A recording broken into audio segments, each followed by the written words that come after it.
What does the future look like for the Denver Broncos at the head coaching position? And is there anything that Vic Fangio can do to potentially save his job with 3 games remaining? Not to mention, we take a look at eliminating some of the needs maybe for the Denver Broncos ahead of the 2022 NFL Draft. A long ways away, but if we had to look at it right now, what would it be? And then what happened to the Broncos offensive line on Sunday against the Cincinnati Bengals? And what must they fix before they face Max Crosby and the Las Vegas Raiders? Sarah Benger, myself, we break that down and much more on today's brand new episode, Locked on Broncos.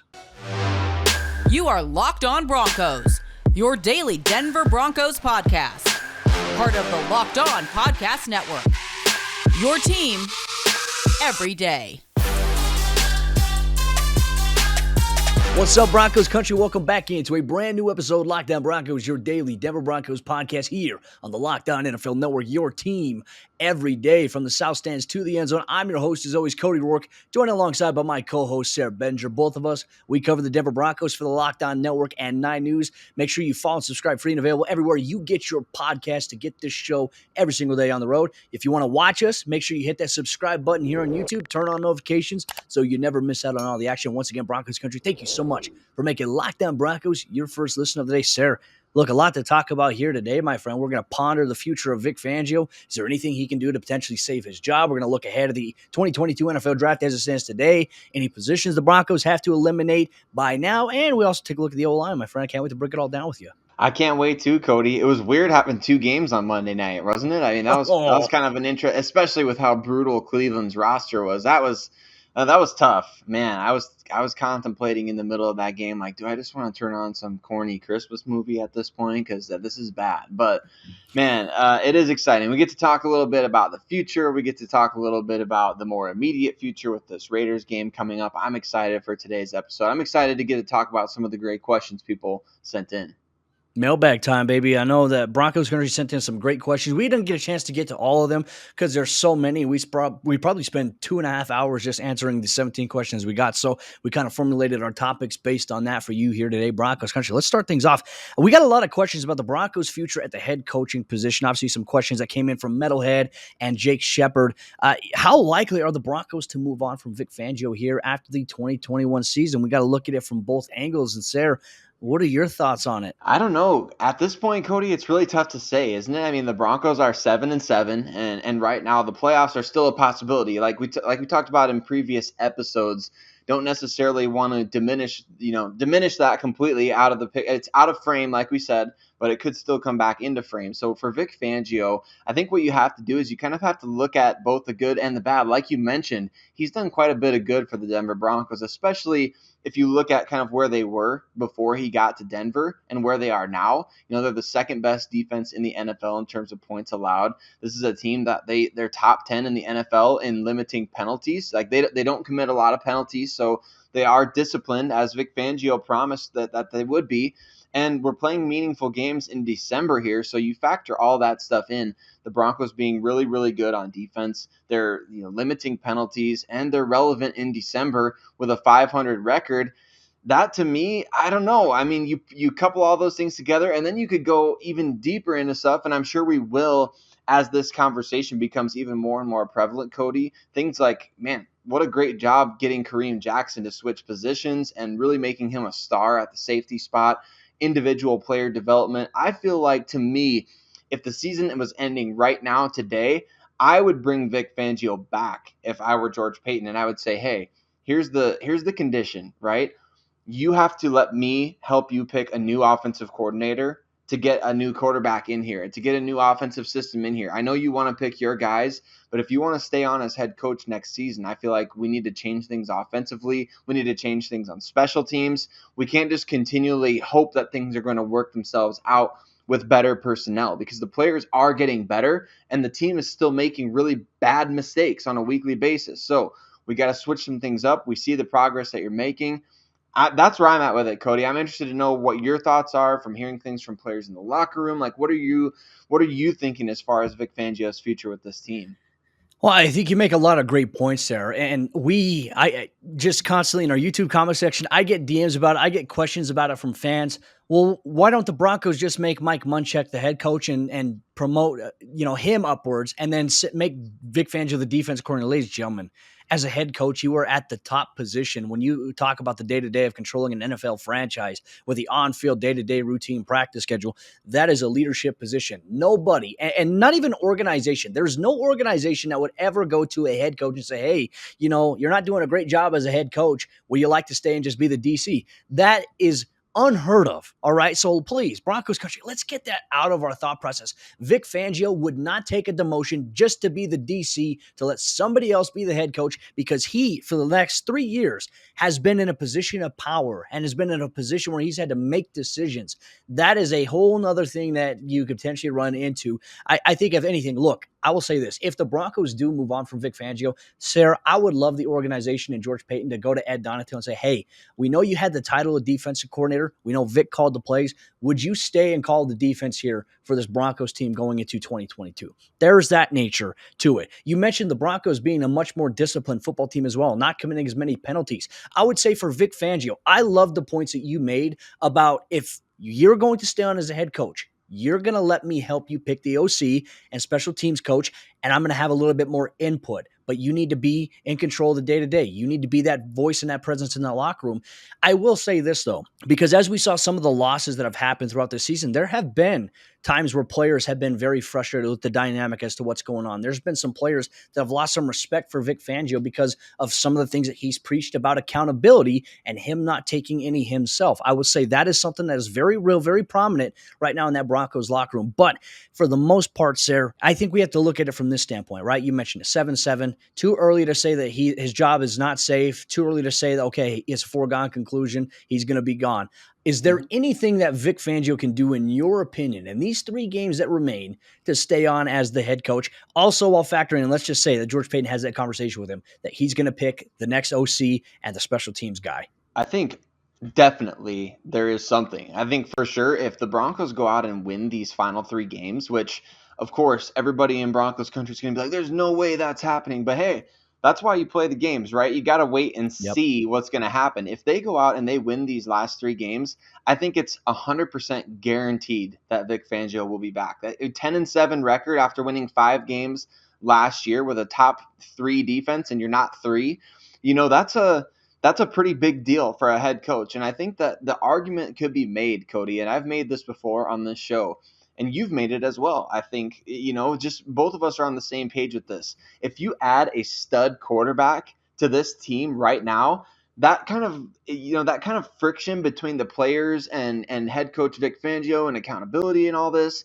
that kind of stuff, I'm not just going to say it'll magically disappear, but it might just magically disappear. That's one of those things that, like, winning cures everything in the NFL. Spot on. The strife, all that stuff. That's what happens when you have a head coach like John Fox, who is ultra conservative, really, kind of like what Ron Rivera has been for Washington. I feel like is what John Fox was for the Denver Broncos in a lot of ways. He wasn't a great coach, but man, he was exactly what that team needed. Just a stable leader of the team to get things back on track, to get the defense back to a respectable place. So many connections around the league. That's what I feel like. I feel like Vic Fangio has a big network in this league, and you can see the evidence of that in his current coaching staff. And George Paton has a massive network in this league. We already know that. So to me, I feel like there's such a good thing going there defensively. If you add a quarterback to this melding pot of what's going on in Denver right now, you are going to get a Super Bowl contender with Vic Fangio as the head coach. That's how I see it. I know a lot of fans on my Twitter account were disagreeing with me on that yesterday. So that's okay. Everybody's entitled to have their opinion on that, but that's the way that I see it. A quarterback does wonders for every coach in this league. Look at Bruce Arians, man. When he lost Andrew Luck in Indianapolis, all of a sudden, that it just wasn't there for him. He didn't have that magic that he initially had when he had Andrew Luck. Now you have, Tom Brady in Tampa Bay, and now Bruce Arians looks like one of the best coaches. He's really the offensive equivalent to Vic Fangio, isn't he? I mean, he's the guy who didn't get the opportunity till super, super late in his coaching career. So the way that I see it, Cody, you add a quarterback to this mix, Vic Fangio is going to look like an awesome head coach. Everyone's going to be talking about how great his defense is. Everyone's going to be talking about this, that, and the other story of his past, yada, yada, his journey to being a head coach, all because of a guy like Aaron Rodgers or Russell Wilson coming into the fold. That's just how things are in the NFL today. Well, there's one condition, right? If Vic Fangio is back in 2022, whoever is telling him up in the booth to challenge a play, they got to go. Sorry. It has been so bad. And look, I get it. A lot of people want to pile on Vic Fangio for his challenges, but you got to understand, he's on the field. He's got a headset on, and there's people up in the box saying, Vic, you got to challenge this. And they're urging him to. And obviously there's a time limit between, one play happening and the next. That is on the guys upstairs. Stop getting pissed at Vic Fangio for it. Yes, it ultimately reflects on his challenge record, but for the most part, that's on the coaches upstairs. You need a new coaching guy upstairs. I'll do it. I will gladly do it if the Broncos want to reach out to me. But, Sarah, coming up here in just a moment, we're going to talk with Broncos Country about maybe what is a position the Broncos can eliminate from the 2022 NFL draft needs. We talk about that coming up here in just a moment. Sarah, let me tell Broncos fans about the sponsor of today's episode, Lockdown Broncos. They're good friends over there On Location, and Super Bowl 56 at SoFi Stadium is less than 100 days away. And On Location, the official hospitality partner of the National Football League, is the only place to score a once-in-a-lifetime Super Bowl ticket and experience package. You get to select your exact seats, and you get to choose from elite experiences featuring an exclusive pregame celebration before Super Bowl with NFL legends, 5-star LA hotels, and food that's chefed up by the great Wolfgang Puck. That's a fantastic deal there. You can visit onlocationexp.com/SB56. Once again, visit onlocationexp.com/SB56 today or search Super Bowl On Location. All right, sir, jumping into the second half action on today's episode, Lockdown Broncos. Once again, Broncos Country, thank you so much for making the show your first listen of the day, sir. When we take a look at this Denver Broncos football team, we see a very talented roster. And we talked about it in yesterday's show, just the job that George Paton has done with this year's NFL draft class already, the impact that those guys are making. And we pondered, what might it look like here in 2022 if, in fact, the Broncos have draft picks, really depending on what they do this offseason. But if they do, let's operate under the hypothetical they do keep a lot of their draft picks, which the Broncos will have a wide variety of choices to choose from here. Which position, can we eliminate right now as a need for this team going to the 2022 NFL draft, which is just, several months away from now? That's a great question. Our good pal Matty Moles asked that question. So I was really interested by it because it's always tough to eliminate needs at this time of year, right? We don't know exactly who's going to get re-signed. We don't know exactly who the team is going to sign in free agency, but I do feel like with the current group of guys that's going to be on the roster looking forward to 2022, and you can tell me if you agree with me or not on this, Cody, in round one of the NFL draft, like you said, evil scheming fingers with, quarterback trade on the possible horizon here. I would not necessarily draft a running back in the first round. I wouldn't go for a wide receiver in the first round of this year's class in particular. I wouldn't go for a tight end. I wouldn't necessarily go for a safety.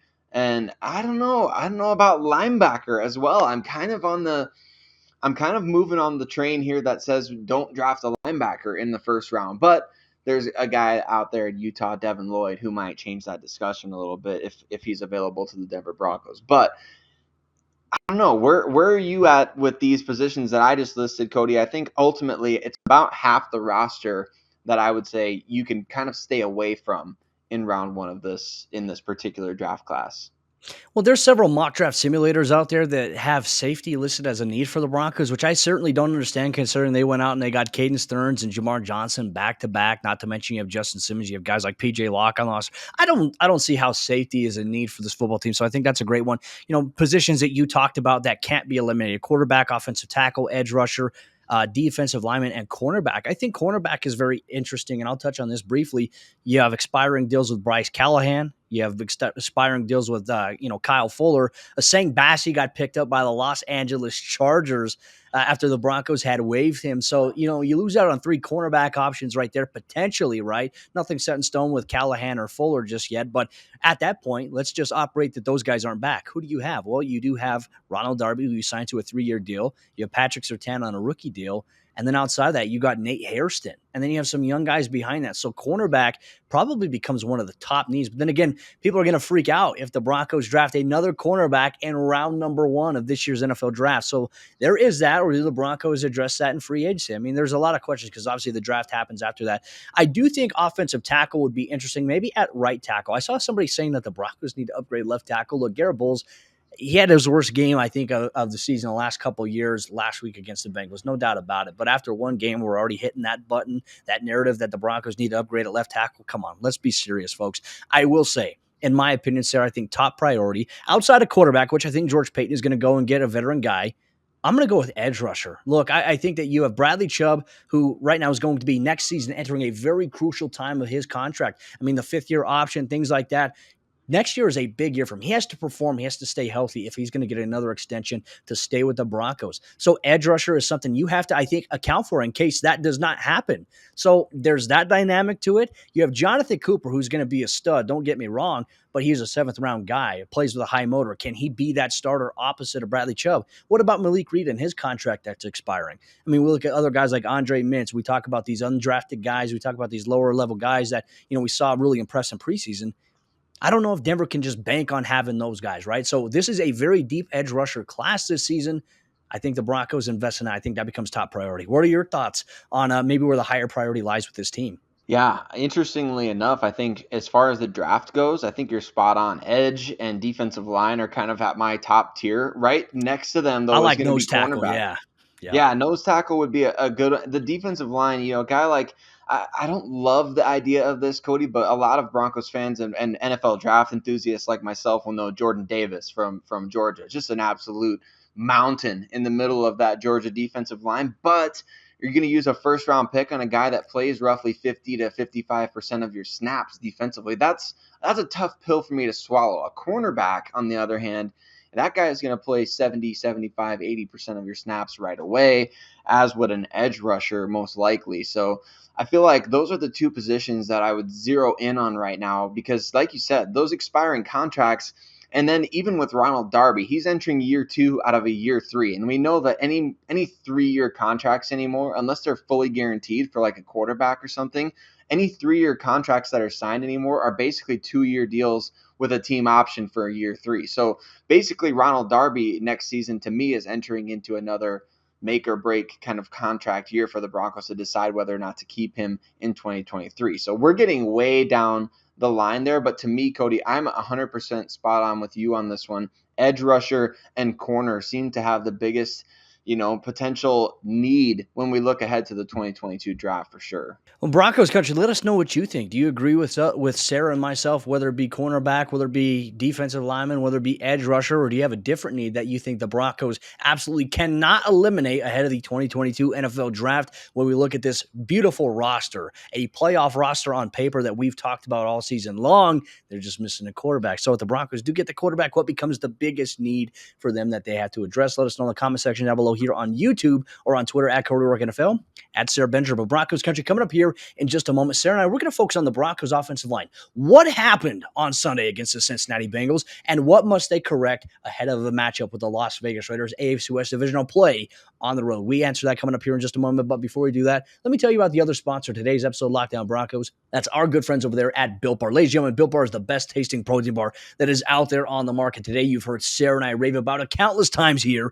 on this podcast because it literally is the healthiest protein bar, and it's also the most delicious protein bar that we have ever had because the bars, they're soft, they're easy to chew, and they're covered in 100% chocolate. Ladies and gentlemen, it doesn't get any better than that. They have 9 amazing, delicious flavors, including the occasional limited time flavor and the limited time texture designs like the marshmallow puffs that you can check out at built.com. There is a flavor for everybody in your family, and you need to go check it out at built.com today. And it also gives you that extra fuel that you need to power through your day, whether you're getting ready to work out, after a workout, or if you didn't eat breakfast, you need something out the door, on the go. Built Bar has you covered. 17 grams of protein, 130 calories, and only 4 grams of sugar. That is tremendous value. And obviously with the holiday season, with Christmas this week, make sure you hit up Santa and ask him for a box of Built Bar in your stocking by going to built.com. When you go to checkout, use promo code LOCK15. That's going to get you 15% off your next order at built.com. Once again, promo code LOCK15 gets you 15% off your next order at built.com.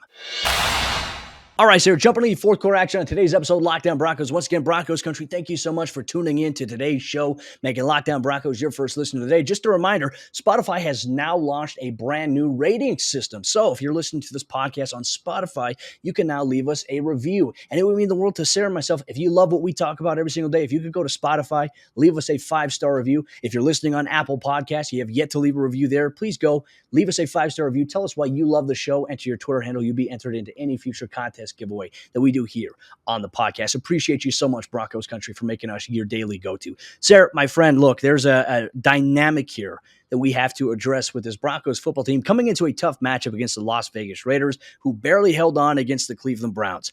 I think for the Broncos, where they're at on the offensive side of the ball, and we'll talk about a little bit later how, obviously, I think Las Vegas is a house of horrors for Drew Lock on the road. It's going to have to be something he overcomes this week. The offensive line needs a bounce-back game in a big way because Cincinnati Bengals came out and gave the Broncos, I think, the most problems, maybe outside of Baltimore, that we've seen so far this season, and they did it with their size with Trey Hendrickson. Well, you know who compares really well to Trey Hendrickson on the outside? Max Crosby. You know who's also a force?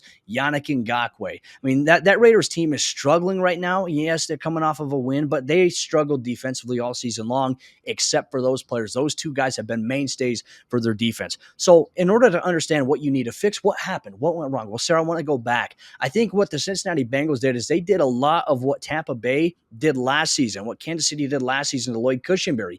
They targeted the Broncos' second-year player out of LSU by putting a guy in a zero tech or a one tech, slanting across his face, and then sending an inside linebacker. I don't know how many times I saw free pressure coming in from the A gap, but also, once again, the issue when we see the Broncos O-line struggle, what does it usually lead to? Miscommunication issues. And that is just something that has impacted the Broncos several times this season. They have to get that fixed. Now, the last time the Broncos played the Raiders, man, I was at that game. Max Crosby went off. He had 3 sacks in that game.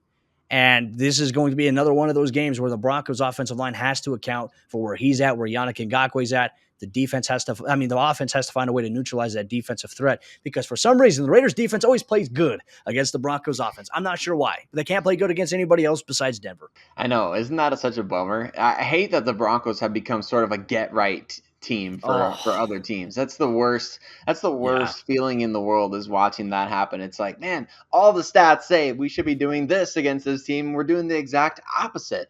That was what it was like in last year's game in Las Vegas when we're thinking, man, this could be a real opportunity for Drew Lock to do some good things against this Las Vegas defense. And then I think at that point they had no interceptions or something like that on the season, or maybe like 1 or 2. It was a crazy statistic. And then all of a sudden they get 4 picks off Drew Lock in one game. So not the best, most memorable in a good way thing. But this time around, Cody, I think you're spot on with this point that we talked about before the show. The offensive line has to fix those issues against power defensive linemen. They just got bullied against the Cincinnati Bengals to me. And I think you're right. That's an interesting comparison that you talk about with the Tampa Bay Buccaneers game from last year. You remember Vita Vea just absolutely eating Lloyd Cushenberry, alive out there. It was tough to watch.